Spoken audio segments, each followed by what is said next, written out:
because there is this fear that if I will put focus on my emotions, they will overflood my system and I will be taken by them. There's also a misconception that if I focus on some kind of pain, it grows larger. This is not the case. The fact that I'm shining a light on something doesn't make it stronger.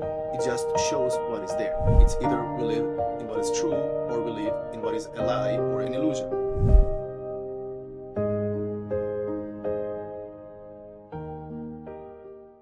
I met Neo through IFS work that Rachel referred Neo as being, I know, Neo, you've done it for yourself for many years. You become a practitioner and you help other people.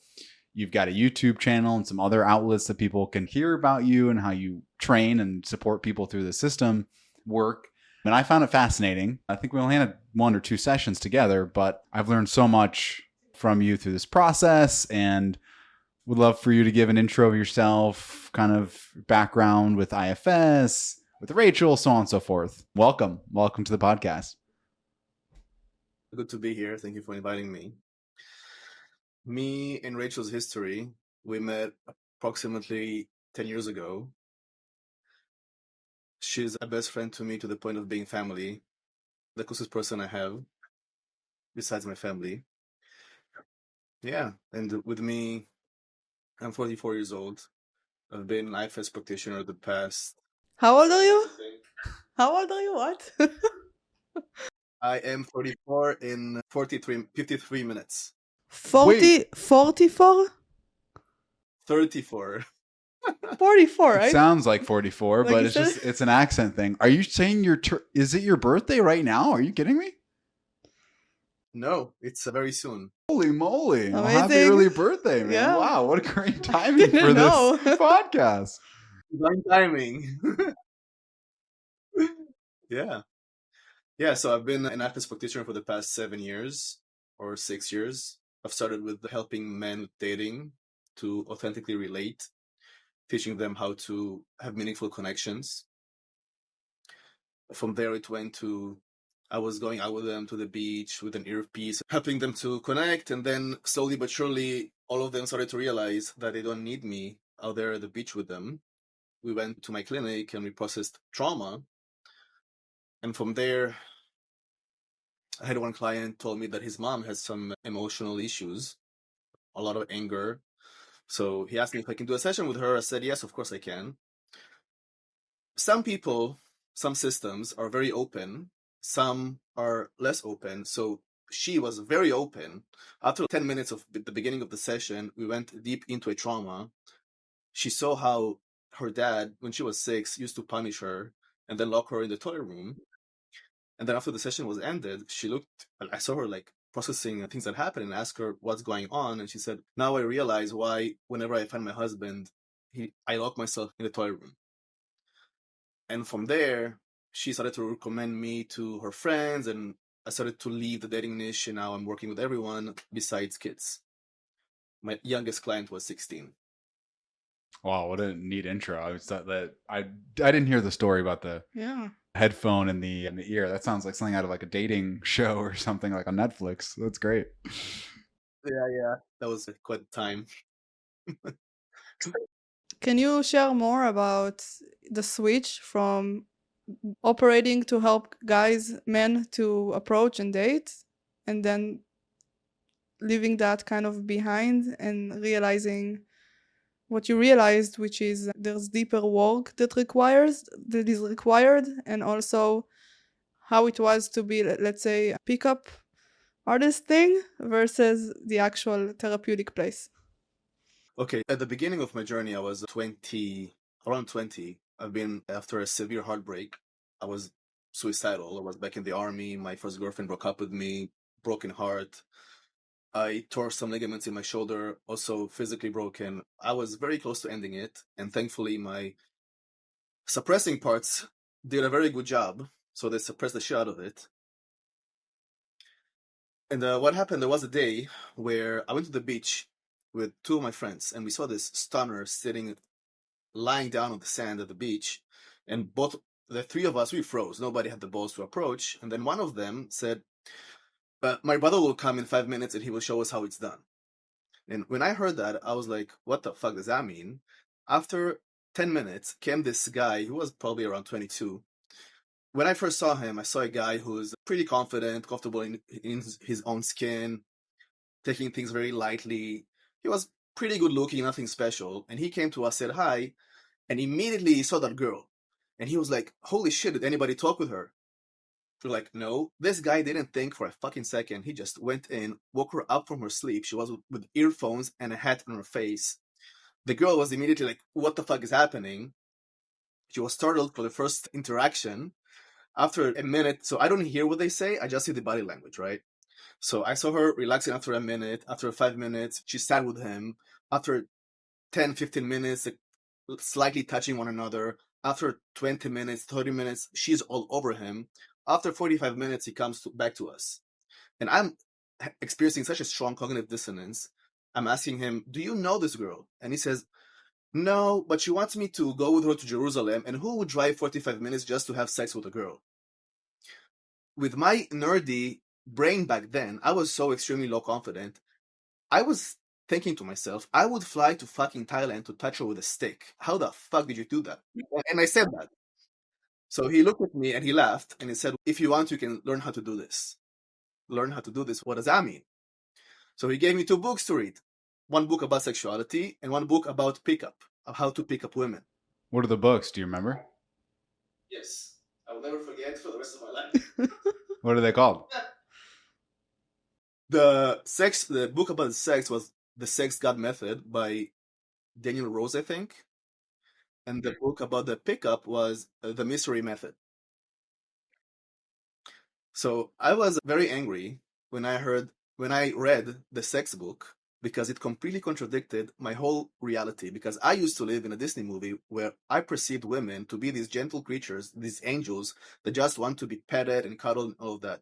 And it is a part of it, but it's not all of it. Long story short, I started to read everything. I've implemented it, and we went to the beach for the first time. When I did my first approach, the girls were absolutely sure that it is a prank and they're being filmed because I was so awkward. Somehow I managed to plow through, and after about maybe half a year, I was in the mall and I picked up this chick. I took her number. We went to a date the day after to the beach, and to my amazement, after an hour and a half sitting with her, she invited me to her place. I'm like, okay, let's go. We're going back to her place. We're starting to make out. Long story short, we are in doggy style, and I'm behind her. I put the condom on, and in my head, there is this demon part in me that got his ideas from the sex book and this teenage, let's say, angel kind of part, right? So when I'm behind her, I hear the demon part coming up and says, spank her ass. And I'm like, spank her ass, what the fuck does that mean? This is disrespectful to women. What are you talking about? But the demon says, do it, trust me. So I do it. She moans. I'm like, what the fuck is happening? And the demon says, do it harder. So I do it harder. And she moans even more and says more. This is where my paradigm completely broke. I understood that my whole life was a lie. Now, about the pickup thing. I'd rather be a pickup dude that is not being authentic rather than being lonely in my own desperate virtual reality playing computer games. The shadow side of this industry is that it's inauthentic. And what happened to me, because I was in such a low place, I needed to develop a persona in order to attract women and have friends. And to a degree, it actually worked. Then I met a few people, I started to develop my confidence, my whole perception about sexuality completely changed, which was a positive thing. And then when I was about age 26, I understood that what is my life purpose. I'm shortening things. So I went to study coaching and I went to study psychology. When I went to the coaching school, my teacher, he saw that I was a complete mess on the inside, even though on the outside, I looked very appealing and attractive and confident, all those kind of things. I went to therapy. She connected me to my emotions. And after half a year, I saw a video of who used to be my mentor and a god when it comes to dating women. His name is Julian Blanc. And he did a video with Teal Swan. And I saw her for the first time. I was amazed by her perspective. So I dove deeper into her, learning that she has a process called the completion process, which teaches how to heal trauma. I've implemented that on myself.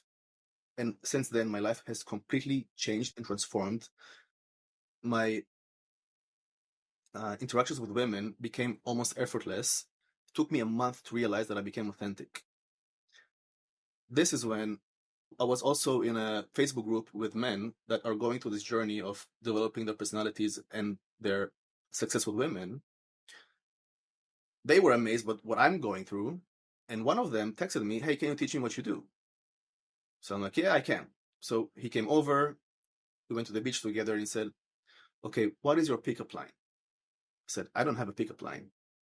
So he says, "Okay, so what do you do?" I told him, "I just notice how I feel and what I think, and I express that in a respectful manner."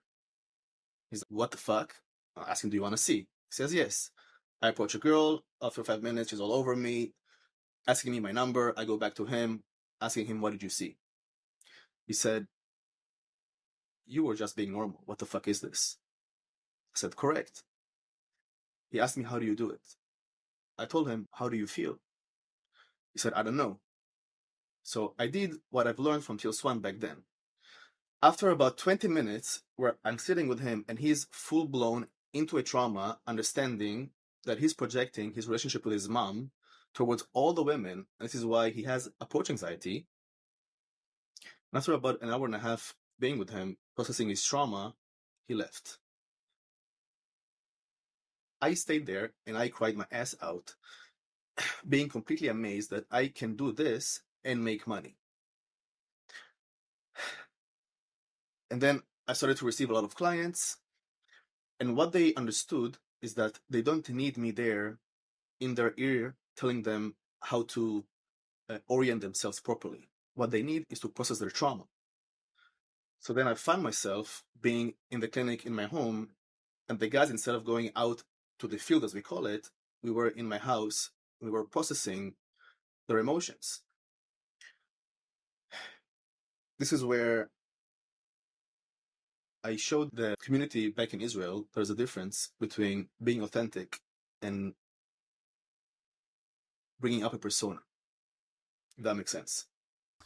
Yeah, it does make sense. I think it's a huge theme nowadays, unfortunately. I think people just feeling like if they want something or they have a desire to go for something, that feeling like they're not good enough. I think the reason we create personas and the reason we do become inauthentic is because we feel generally and genuinely we are not worthy. And so we need to create a version of ourselves that goes out and attracts these things or gets these things.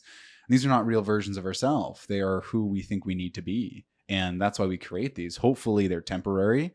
They may last some amount of time, but at some point the facade falls and crumbles and you realize that can't sustain me. That's not the real me. Either you get depressed and annoyed with it and just frustrated with it and like, hey, this can't last and I don't want this. I don't want to keep this facade up.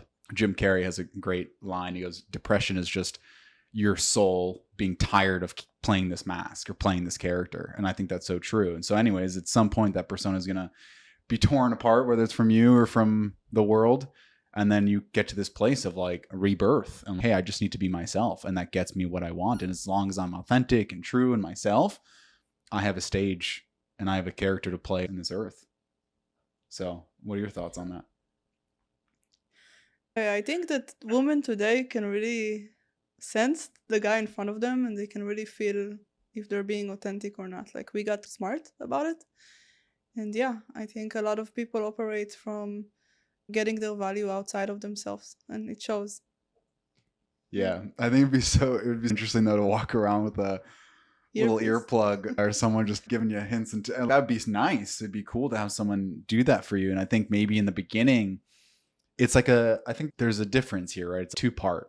One is that is actually a skill, like approaching women and having conversation and getting to know people. It's a legitimate skill, just like anything else. You want to learn to play basketball, you have to shoot a basketball and you have to dribble and you have to learn to play the game. If you want to meet women, you want to approach women, you want to have conversations, you need to practice. It's a skill that you need to build. So I think that's one part of it. Then the other part is like the energy with which you're approaching that. And the energy, as long as you're bringing a persona that's not authentically you, that gets sniffed out. That's what people really feel ultimately in the game of life. They feel your energy. So if you're bringing that inauthentic self, they're going to be like, hey, this doesn't feel right. I'm not into it. Or I've got a boyfriend, even though they don't. So as long as you're really bringing yourself and you've also worked on those skills, you put those two together, in my mind, that's just life. That's a good life skill to have. I actually went on a date with someone that the date was really bad. He didn't conduct himself as well. And even went for a kiss at the end of the date where it was like noon in a coffee shop. It was weird. And then a few... Just too bright. Yeah. And a few months later, he circled back to another date and I could tell something is different. And then I learned that he did the Julian course, like the Owen stuff. And I was into him that date. Like it really worked, but a part of it felt directed. Manufactured. Yes, it didn't feel authentic. Yeah. So that was, yeah. You gotta manage this. Yeah, so I align totally with what you said, Jonathan.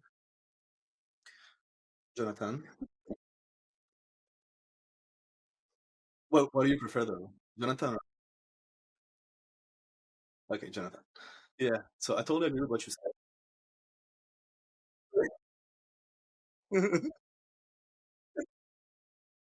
I totally agree with the principle of what you said, that, me starting to learn the pickup stuff, it came from a place of perceiving that who I am as I am will not get me what I want.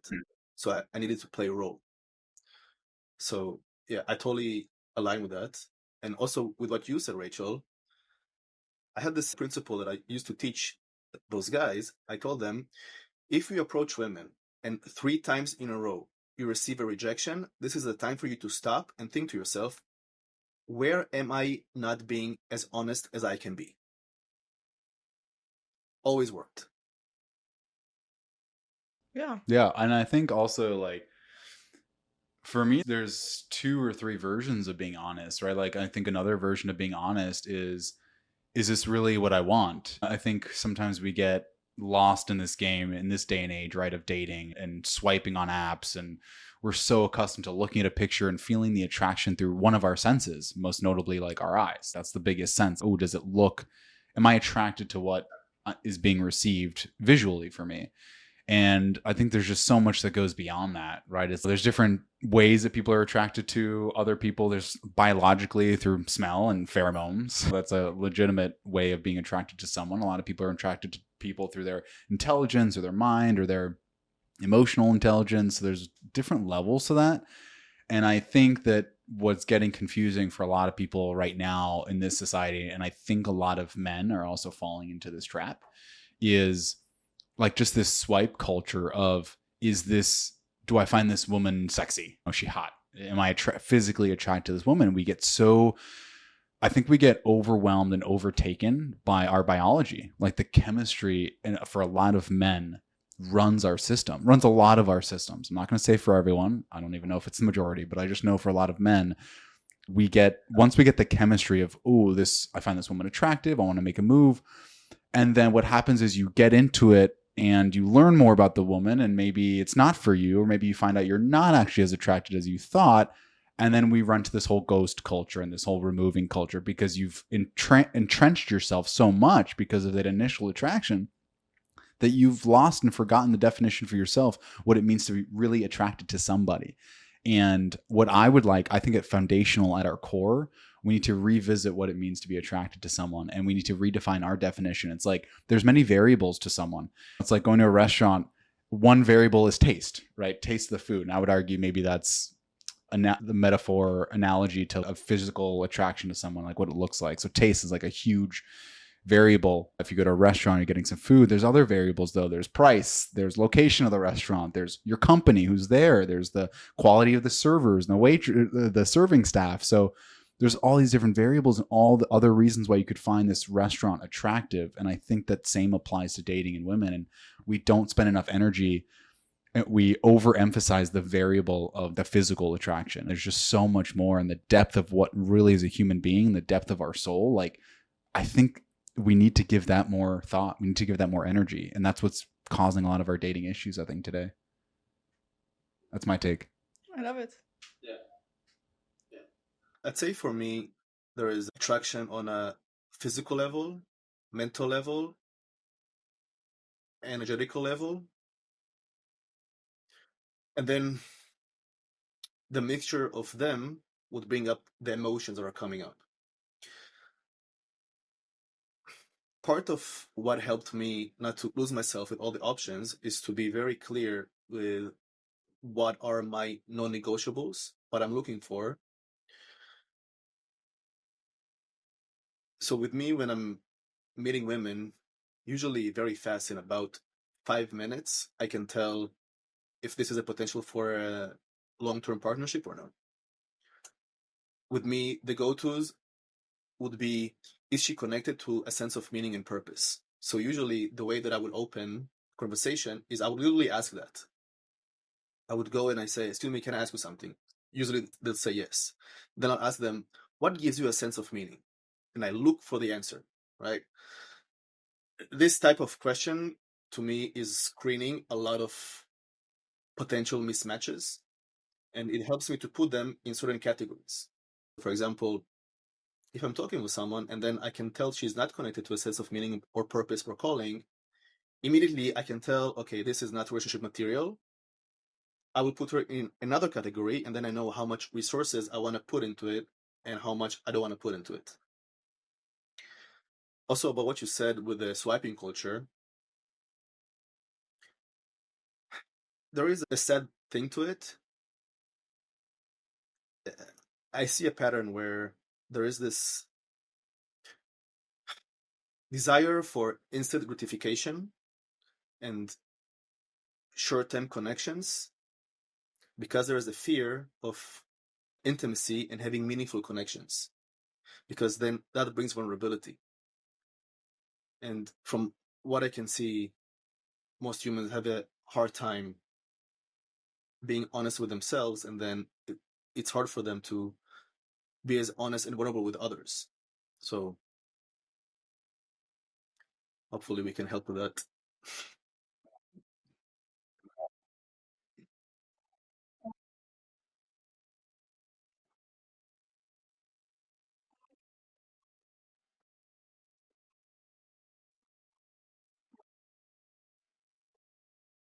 Because we live currently in an emotional dark age where humans are not in a place that is conducive, not either to their physical health or their emotional health.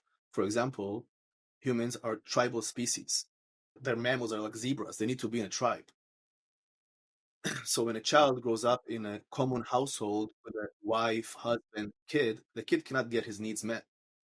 And so the way that kid will grow up wouldn't be as healthy as he could grow up if he had, for example, multiple mothers and fathers. Not mean biologically, of course, it's impossible, but as a tribe. So growing up, our attachment to the way we perceive love and connection is distorted, and then it is being manifested in romantic relationships. I think you're totally right about it. I just want to go back to for me at least, the value conversation, because that's super important. I don't think enough of us think about our values, create our values, like are self-aware enough of our values before we start meeting someone. I resonate with what you say, Neo, because there's actually been a lot of studies on this, and someone came on Mel Robbins' podcast recently and was like, men specifically, I don't know how it relates to women going on dates, but like men specifically, I think within 1 or 2 dates, you're maybe a lot quicker on average, Neo, than other men, but they can determine very quickly whether this person is going to be like a long-term partner or not for them. And then, like you said, Neo, I think then you determine how many resources you want to put in. And I think that entire process, that leads to this whole anxious avoidant attachment style, because then it becomes a push-pull dynamic. Because if there is a guy, and I'm not saying Neo's in this category, but let's say there's a man who has a set of values, determines a woman's now not in this long-term partnership category, still wants like short-term fun and whatever, and let's say also doesn't communicate as well and isn't as articulate and isn't super honest and upfront about that, because it's a little bit maybe hard or tough or strange to talk about, especially early on. So then you now are left with a stringing them on and leaving them on, and in this ultimately strange and weird dynamic where people either are being strong, thinking there's something like leading to a situationship, or there's like a ghosting situation, or there's finding yourself in something for a really long period of time that ultimately you realize you didn't actually want. And that happens to a lot of people. They get into a relationship 2, 3, 4, 5 years later, they turn around, they say, wait a sec, I didn't actually engage and enter this based on my true authentic values. And I didn't do a real assessment, honest assessment with myself and with this person, whether this was a serious compatible match. So I think there's a lot of unconsciousness happening here. And I think what you're doing, Neo, and what other folks we've had on this podcast, and hopefully we continue to have guests like Neo, because I think this is great, just highlighting like what we really need to do. Step one is just bring awareness, bring more consciousness to it, right? Engage in it. Like there's a lot of subconscious, unconscious patterns that are happening, and people are finding themselves in these situations that they're unhappy with, and it's wreaking havoc emotionally for us. So I think the combination of bringing consciousness to it, recreating and getting back into a tribal environment so we can support each other is probably the name of the game. How do you see? How would you what would you recommend to someone listening and they want to get started on this path? Start to be honest with themselves, start bringing awareness. What would you suggest? First of all, I would suggest to, instead of trying to feel better, get better at feeling. Meaning, bring awareness to what is happening on the inside. Now, sometimes for people, it is hard to understand or connect to their emotions. So what they can do is to listen to the voices in their heads. There could be an emotional disconnection. At the same time, the voices in the head, everybody can hear, right? It's never a two, something. Sometimes it can be, but most of the time it isn't. So when one is aware of the voices in their head, one could put them out on paper. This helps to externalize the inner experience. When the things are out on paper, then one can get to know himself, especially now with the ChatGPT and all those AI things. This is fucking insane. It could be a great tool for self-discovery. I would go to learning about emotions, reading content about it, watching the movie Inside Out, watching the movie Soul. And even before doing it, I would invite the person to think to themselves, why would I even want to be connected to my emotions? How is it to my benefit? Because if there wouldn't be a motivation for it, there probably wouldn't be too much action about it. I would say that a lot of people listening would be like, why would I even want to go to my emotions? There's so much pain there. Like, why should I even bring that up? It will just make me uncomfortable and just will like amplify the voices in my head that are like super loud about me not being good enough, not lovable, that all the flaws, all the trauma that I went through, the unfairness. So what is Of course. And this is also a very common resistance towards going to therapy, because there is this fear that if I will put focus on my emotions, they will overflood my system and I will be taken by them. It's very reasonable. What I would answer to that if a process done right, there would be a healthy way to pace it. For example, there are some approaches where they don't respect, they are ignorant towards how the emotional system even works, not understanding that we all have multiple personalities inside. Some are here to protect us, while others are being the protected. And so when we approach the emotional system with curiosity and compassion and respect, instead of trying to push towards some kind of an area with an agenda, it will create more safety. Now, there's also a misconception that if I focus on some kind of pain, it grows larger. This is not the case. The fact that I'm shining a light on something doesn't make it stronger. It just shows what is there. It is the case that it could be amplified in the body which could wreak havoc on the nervous system. But then again, there is a way to do it in a healthy, balanced way. Yeah, no, I really appreciate that answer, Neo. I think I'd like to add to that a yes and, because I think that helps answer like the how to do it, but it still doesn't really get into the kind of the why, right? Like, why would someone dig into this? Because the anticipation is going to be either painful, or I don't need to do it, or there's a lot of work and money and time. It's a significant amount of resources. My argument for like the why is, if you think about it, there's really no other way. The only alternative essentially is avoidance. And you could live a life of avoidance. It's really possible. In fact, I would argue a lot of people are living this way right now. We avoid through coping mechanisms. We have many tools. Society has created TV for us, phones, like the technological innovations that we've created. Surprise, a lot of them are used to keep us coping with our emotions and distracted, and as much as they are for us, they're also tools that are using us. We're using them and they're using us. We can rely on these things, and you can live a life. And we all, I'm sure, know people. There are people in our circles who we know throughout their lives. Maybe they're older than us, they're older generation, or even younger. It doesn't really matter. But we've seen them live their life, and they are coping constantly, and they're using these tools to deal with stressors, like real life things, real life emotional pain. So my argument is, you can live a life of avoidance. It is possible. In fact, it's becoming easier and easier. So we have to make the argument. And Neil, I appreciate you like giving us tools and talking about how, but it's like you do have to sell someone on like, why would you do this? And in the face of having all these tools and, oh, new Netflix show, and, oh, I knew this, and all these things that we could use, you have to say, hey, listen, that might help for a little bit. You're right. It may help. You can, just like you found yourself, Neo, creating a persona. I'm sure many people can relate to this. And I've certainly done it in my life. Like you can create a version of yourself for a few years. Hey, you can do that. Now it won't last. And you'll be super depressed, and it's going to break down. You're going to have some midlife crisis. Like, it's hard to convince people that it's going to happen. But I think our job partially is like salesman in a way. That doesn't feel right to say. That's not the right word, but it's like selling people. And that's not the true antidote. The true antidote is to dive deep, because, hey, FYI, a lot of these actions and behaviors and thoughts and patterns in your life are subconscious, and they probably don't feel good. And like, we want to wake you up to feeling really good.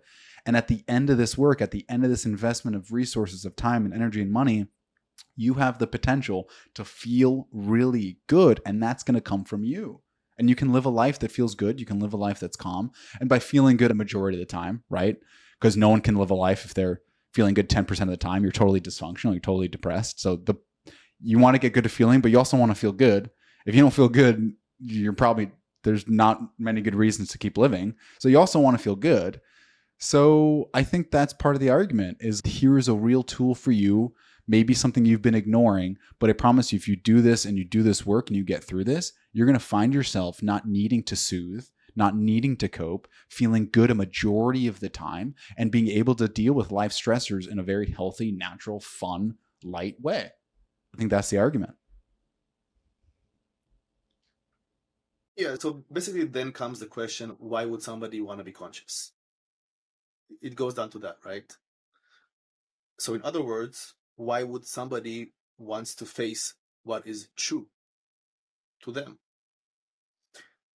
Then my answer would be, it's either we live in what is true, or we live in what is a lie or an illusion.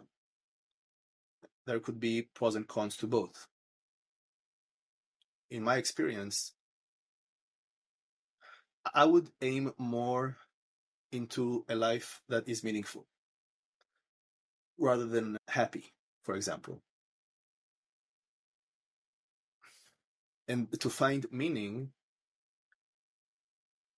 is within what is true to the person. And in order to connect to what is true, one needs to understand himself or herself and their emotions and sensations and what is causing them to behave the way that they behave. Because if they don't, they act in a deterministic way, meaning they will repeat patterns that they don't want to be repeated. and their life will tend to be depressive, meaningless, and shallow. Some would say ignorance is bliss. For example, when I'm here in Thailand, you know, I'm in an area in Thailand where I can see that the Thai people here are not really as conscious, and it's quite a thing because I see some of them are being very happy from what I can see. I don't know what's really going on under the hood, but yeah, I guess the question would be is why would anybody want to be conscious? What is your perception, Rachel? Why did you choose to go on this path of becoming more aware? Spotlight is on. Yeah, I'm getting nervous here. Because the pain of not being aware was so big that I couldn't continue living this way. And I think what we're selling people is you don't have to wait until shit get messy. Like, you don't have to wait until your pattern ruins the most valuable relationship in your life. Yeah, so that's my reason. I was really, actually, when I met Ilan, I was at like one of the darkest places in my life. And actually, Ilan kind of awoken me to awareness, honestly. Yeah, and it started small for me. Like, I was into Tony Robbins at the beginning. But yeah, seeing yourself, there's a lot of pain, there's a lot of trauma, and there's still, to this very day, doing this work, I am still always, why is this darkness still here? Like, why do I still feel this way? Why do I still act this way? And the thing is that once, for me at least, once I see it, I can't unsee it. And if I didn't have the tools like IFS work, like doing IFS, I wouldn't even know how to even approach it. But being able to master my emotional regulation and seeing into myself and my system is really giving me life.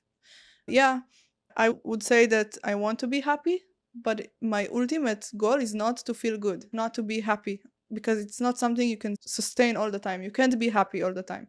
What you can do is ride the waves. You can hold yourself when shit hits the fan instead of being your own enemy. And I think that's super valuable, and that's what awareness gives me. Like, I just emotional regulation, you can say. Yeah. It's awesome. Yeah, super happy for you. I know you guys really help each other, and the IFS is such a valuable tool to help people. And I think we're running out of time today, but it'd be really cool. I think we talk about IFS a lot. We haven't done like in-depth IFS stuff, like internal family systems is what it stands for, and a lot of the parts work. Maybe Neo can come back, or do you want to do like an actual session, or like, I'd like to hear more because I know Neo has a lot of the fundamentals about, and I know you got YouTube videos, and Neo, maybe you can share them with us and we'll share it out too. He can walk through, okay, here's a different part of you coming up. It's called a firefighter, or here's a different part. It's called a protector, and like the whole kind of goal to it. I think would be helpful for people to hear, because this is the point of it, is it gets you to a place where you understand what's happening for you so you can navigate life's ups and downs. Absolutely. Before we wrap up, I really just wanted to give Ilan the space, Neo, the space to express where does he find meaning in life, and what can he do for other people, our listeners. Like, what is your offering? Like, Elon. He used to be called Elon. We just want to clarify, yeah, it's not someone else. It's yeah, change his name to Neo. We still have the same person. What gives me meaning?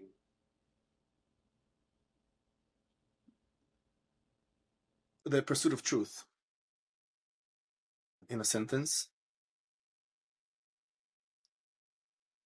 And the way that I experience this is mainly through connections with people. It's when I can really see into someone else and have them being grateful about it. And when it's vice versa, I think this gives me the most sense of meaning. And my offering would be that, for people to see the truth of themselves and who they are. Because when one can see himself, it will also bring understanding. And when there is understanding, there will also be compassion and love. And so the more one can have it toward itself, the more it can also be towards others. So it's about facilitating a healthy connection with oneself and others by extension. Yeah. Wow, it's a cool way to end things. Really appreciate it. I do want to apologize to some of the viewers. We dropped a lot of F-bombs on this show, but we do have 3 Israelis here, so just par for the course. Hopefully they allow this on Spotify. I'm actually not even sure. We'll I knew you're gonna worry about mark it. explicit content. But no, this is great. Gary Vaynerchuk, every second word is the F-bomb. And he's Gary Vaynerchuk, he's cursing like every second word, and he's like all over the place. So I think it's gonna be okay. But if not, it can be censored. Yeah, we'll figure it out. It's authentic. It's very authentic. It's very real. It's very Neo. This is great. I love it. Cool. Anything else? No, I'm good. Ilan, Neo. Neo, thank you so much for joining us. We'll talk soon. Maybe we'll do some more like IFS stuff. Maybe have him on one more time, do like an in-depth thing. That'd be really cool. But thank you so much. Happy birthday. Holy Yes, Jesus. happy birthday. That's incredible that you're joining us. You're gonna hear more from me. Turning 34 or 44. We're not sure. All right. One of the two. All right. It has been my honor and pleasure, and looking forward to more of that. Thank you very much for inviting me over. Thanks, Neo. Absolutely. Talk soon. Bye. Bye.